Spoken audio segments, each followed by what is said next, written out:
Great. We're continuing now with the last section on the series on Chinuch, and the Torah says that when Yitzchak was born, so obviously Avram and Yitzchak, Avram and Sarah, after all these years of not having children, so obviously they're going to put quite a bit in time, energy, effort, and exertion into being mechanech Yitzchak properly. So, interestingly enough, the first act of Chinuch that we see the Torah describing after Yitzchak is born is that Sarah Imenu tells Avram Avinu to expel Yishmael from the house. The first action, don't find anything else in say where he learned how much of the Midrashim do. The first act that we see, an active movement in the Chinuch effort of Yitzchak, is that Sarah Imenu tells Avram Avinu to expel Yishmael from the home. And the idea behind this is that no matter how much parents put into Chinuch, no matter how much they try, no matter how much they daven, no matter what kind of shtadlus they make, it could all be wiped out very easily by a negative influence. One of the dread fears of any parent is that a child goes and plays in somebody else's house, and in somebody else's house he is then negatively influenced. The kid comes into the house using bad words, and the mother is horrified that a kid learned a word, and he usually learned it from somebody else, and with all their efforts, something from the outside penetrates inwards. So part of the avoda here is that obviously we have to distance any sort of negative influences. This is manifest both in the areas of friends. We personally have always had a policy. Our children are not allowed to play in anybody else's home unless we know for certain what's going on in the home, what their hashkafa is, what kind of technology they have in the home, and so on and so forth. That's recommended for any parents. And people who sometimes feel threatened because parents won't let their kid play in this other person's house, your first loyalties are to your children. You have to be as diplomatic and you have to be as pleasant about it as possible, but something like we don't let our children play where there are videos accessible should do the trick. And if people are insulted, well, then so be it, because you don't want to insult anybody. You can explain to them, if you did not have a video, my kid would be happy to come, we would be happy to send them to you. But it is our policy. We're following the directives of the Gdolei Yisrael, and therefore we do not allow that in our home. We do not allow access to it outside the home. That's just an example, one of many examples. There's a Gemara in the Dovid, Daf Nun Tes Mem Tes Amud Aleph. The Gemara says Rabbi Yirmiyah was not well, and the doctor came to see him. The doctor walked into the house. He saw some sort of vegetable or melon of some sort. I'm not sure exactly what it was, what the Gemara was describing, but some sort of food which is a very unhealthy food to eat, according to the Gemara. And when the doctor walked in, the doctor said, Malach Musa Isle Ledein Bevese. This man has the Malach Amavis in his house. Va'ana Eil Le'asa Yaseh, and I should go in and cure him. Doctor was saying, look, you want me to cure, but you've got the Malach Amavis in the home. I'm powerless against that. So parents have to know that, especially in our day and age with technology, they can do everything right. They can make all the right ishtadlus. But if kids have access to, obviously, to the internet, or even with a filtered internet, they have access to things that are not conducive to their ruchnias.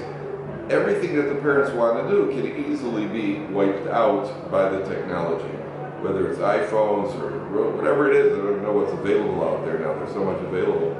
And parents have to be on their guard. Exactly how to do it is it's very tricky, and there's so much around that there are no simple solutions. On the other hand, parents who are concerned have to be on guard against all of this. We find by Yitzchak Avinu, when he brings Rivka into the house, so Rashi brings down over there that Yitzchak was happy with Rivka, he loved her, and then Rashi brings down over there because he saw that the things that were going on in the home, while Sarah Imenu, there was a candle that was lit from Erev Shabbos, there was a bracha Mechala, and then Rashi says that there was an anon, or there was a cloud over the tent. The lashon of the medrash, is that there was a cloud at the entrance of the Ohel, al Pesach HaOhel. There was a cloud at the Pesach of the Ohel. And part of the idea here is that the mother, especially, is obviously the one who has to watch Chochmas Noshim Bonsa Besa.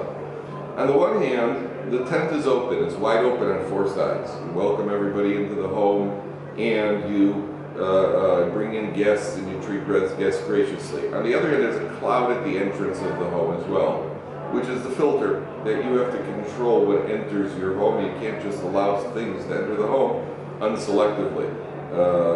If people have guests in the home, this applies in the area of kiruv rechokim as well. If there's going to be a negative influence in them, I remember when I brought a group of guys home from Orsamat once, I had a shear of, could only be described as a bunch of hippies. And they came into my home for a Hanukkah Masiba. And one of the guys had flaming long red hair. And he came into the home, and each one was carrying a musical instrument, of course, a banjo and a flute and what do you call it, some sort of tom-toms or drums, whatever they're called. They came into the house. My children were young at the time, and I remember one of my kids was staring. The kids were looking wide-eyed. They, whoa, what's this walking across the house? Looks like a Pied Piper. And they looked at this guy, obviously with the long red hair. One of my kids turned to me and he said, "Daddy, is that a sheitel?" Because that's what it looked like. So, I had these guys, and I had to explain to the kids, exactly where these guys were, and they obviously didn't have a chance to go to Cheder, and so on and so forth. On the other hand, you have to know that when there are guests in the home, it is going to have an influence on the children, for better or for worse. The kids will see Hatlas HaSorchim, the kids will see everything that happens, but parents have to be very, very selective. There was one rabbi who was very involved in outreach and kiruv, and his own son went off the derech. And at a certain point, the father turned to his son and said, what happened to you? Was it a conflict in school, with your principals or your teachers? He said, no. Was it something we did wrong in raising you? He said, no. He said, did we not give you enough love and affection? He said, no. He said, so what was it? He said, Dad, it's the girls you brought into the house. The father was well-meaning. He was doing it for the sake of kiruv, but it had a negative influence. So parents have to be very, very careful, very selective about who they invited to the home and what they do, what their children are exposed to, and so on and so forth. They have to have a filter at the entrance of their home in order to stop the negative influences from penetrating. And if they're there, I'm like, sorry, Meinu, we evicted Yishmael, or had Yishmael evicted. That's the first step in any sort of successful chinuch. We find as well in the Beis Hamikdash had certain windows that were shaped a certain way, where the light of the Beis Hamikdash would go out through the narrow slit of the window, and the light from the outside did not come in. The light of the Beis Hamikdash with the ruchning light that had inside, was able to go out the window and penetrate out and light up the world outside. So the Mefarshim explained that at the plane level, the Beis Hamikdash does not need any sort of light from the outside. The Beis Hamikdash has its own light. But even more than that is the idea that our own homes are a Beis Hamikdash. We're trying to create a miniature Beis Hamikdash in our home. And as a miniature Beis Hamikdash in our home, we have to know that we shine a light from outside our home, from in our home to the outside. And we have to do everything possible to block that outside from coming into our home, which agreeably in today's day and age is a much more difficult task than it was even 10 years ago, certainly more than 20 years ago, and definitely more than 50 years ago. And it's the challenge of our doors, the challenge of the generation. The Malach HaMavos has been on a leash, and we have to be careful not to allow, invite, and make the Malach HaMavos comfortable in our home so that we can be successful and be mechanech our children. More than that, it's not just the technology as much as just the general prevailing attitude. As a kid to school, kid in a cheder, and the Rebbe called him over one day. He had to speak to him after class on Sunday. I don't know if the kid did something right, something wrong, whatever it was. The Rebbe started speaking to the kid, and he saw that the kid was absolutely fluent in Israeli politics. He started talking about parties and seats and what combinations and how to form a government and coalition. The kid was talking like an expert. Okay, the next Sunday, the Rebbe called him over again and again. The kids started talking politics left, right, and center. The Rebbe was actually enchanted. He was actually curious about certain Israeli political moods and political happenings, and the kid was absolutely fluent. Then he called it again the third time. And the third Sunday, the kid was absolutely bucky in politics. So the Rebbe asked him, how is it that you know so much about politics? So the kid looked at me and kind of surprised look on his face. He said, I understand, why shouldn't I know politics? You know, we just finished Shabbos. In 3 meals on Shabbos, my father sits and discusses politics and explains all the politics in Israel. Why shouldn't I know?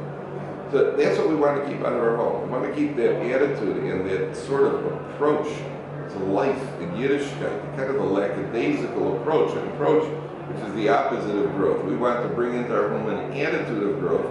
If the children pick up that attitude of growth from us, they will grow. If they pick up an attitude of, oh yeah, listen, it's something we do, but let's not get carried away with it, that itself is a negative influence on the children that has to be distanced from any Torah.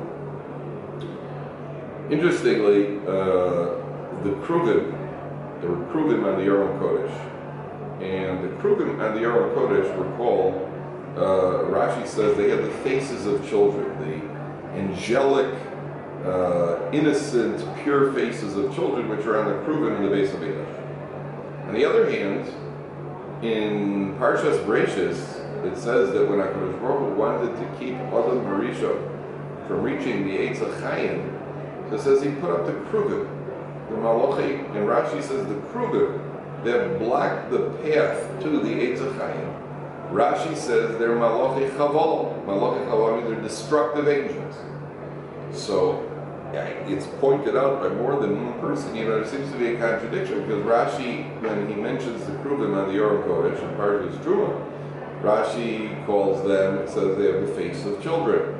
Yet in Parshas Bereishis, Rashi calls them Malachi Chaval. How does one reconcile this seeming contradiction? And the answer is that if children are raised on an Aron Kodesh, if children are raised on Torah, they're raised on Torah values, symbolized by those Kruvim who are on top of the Aron Kodesh, Kruvim who are made out of one piece with the covering of the Aron Kodesh, symbolically, that they grow out of the Aron Kodesh, that they are absorbing Torah and Torah values, and that causes them to grow. Those are going to be the angelic faces of children, that are going to be the pure Yiddish kinder which we're trying to raise.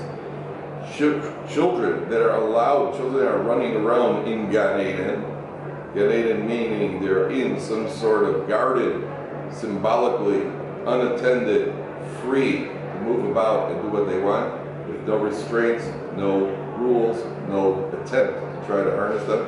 Those children are unfortunately going to turn into Malachi Chaval. Those are the two extremes. That's what we're dealing with, that's what we're playing for. We're playing for keeps. Finally, parents always have to keep in mind, obviously, the cost of tefillah, that all of our ishtadlus and all of our efforts are only going to bear fruit along with tefillah. And it's not in the order that people think. People think, well, we have, as doctors often say, there's nothing more we can do except daven. That's not how the Torah's attitude. Our attitude, the Torah Jew, we don't say, well, there's nothing more I can do but daven. We start with tefillah.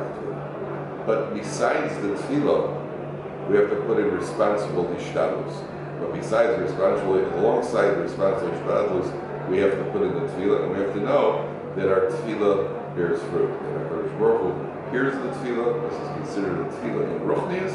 We daven for siyata d'shmaya. It is having children, raising children, training children. It is all part of Avodas Hashem. That is a tefillah that does not come back empty-handed. A person davens from the depths of their heart. Siyata d'shmaya. They should be able to raise a successful Torah children, and that becomes a formula to raise the children with Torah values, and all of the nachas that parents want, parents are hoping for, that all rests upon their tefillah, their ishtadlus, and tremendous siyata d'shmaya.